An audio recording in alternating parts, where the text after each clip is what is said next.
Hello, here for a ticket to the show?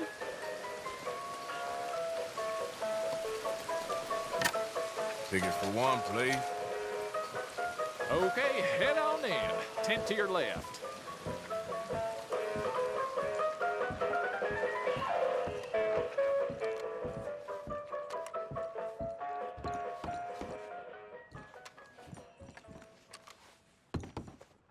Welcome, one and all.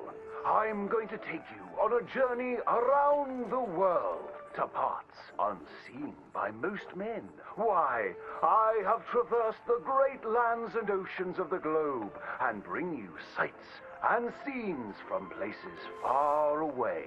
Yes, a great deal of the world is populated by unwashed savages that don't have the decency to cover their reproductive organs. First, to jolly old England. You may wonder why, when you meet a British person, they have tiny red eyes, big ears, and long noses. We can now reveal the truth. Since the opening of the Underground Railroad system 30 years ago, the entire of London has moved beneath the earth. Just think of the joy children must feel being able to play unfettered by rain or refinery smoke. They are a dignified people, living among stalagmites in their dainty hats. And they have an underground king who worships an underground garden gnome. Have any of you been to New York City? It seems like the whole world is ending up on that tiny island. Now there's Lady Liberty, a marvelous statue, to welcome all the Irish people moving to our great country after all those potato problems.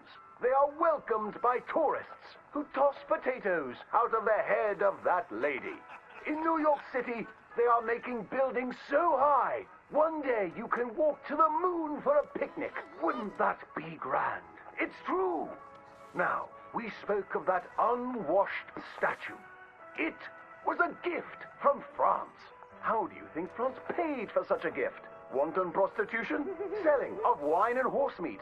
No, sir. I'm here to tell you that underneath the streets of Paris, they have discovered black gold. That's right. And a few years ago, Gustave Eiffel of the Eiffel Oil Company built the tallest oil derrick in the world. Yes, all around Paris, you will find that thick business. It ignites like brandy, which is why so many French aristocrats drink it as an aperitif to aid digestion.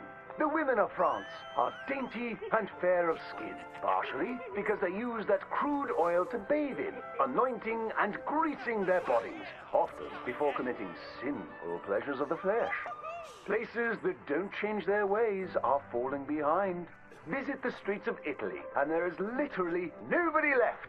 The churches are empty. There's nobody drinking tiny coffees and slurping spaghetti in the streets. The Italians have never been known for good architecture, and their crooked buildings are falling over. Where have all the hairy women and men gone? Where are them Italians? It is one of the world's great mysteries. You may have heard talk of a horseless carriage being invented, powered by whale oil, vapors, or demons. Ironically, that is a myth. What is more exciting, the Germans have developed a mechanized horse that never needs to eat or sleep. It is a marvel of invention and is intended to facilitate the German army when it invades France or Russia in their campaign to spread the gastronomical wonders of low-quality beer, sausages, and sauerkraut.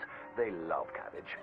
But other than America, where we have plenty of room, it is so crowded in Europe that they are racing to set up a new country at the North Pole where they can dine on the delicacy of frozen fish, penguins, and polar bears.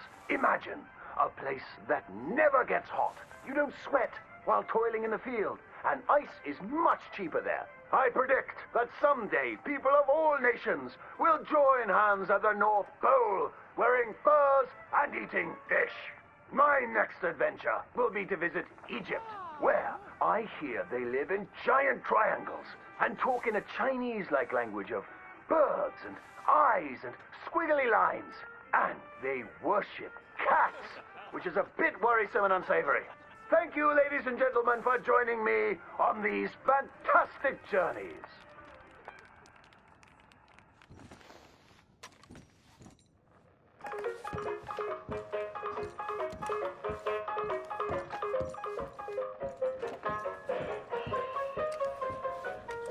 Come again. Let's go, girl.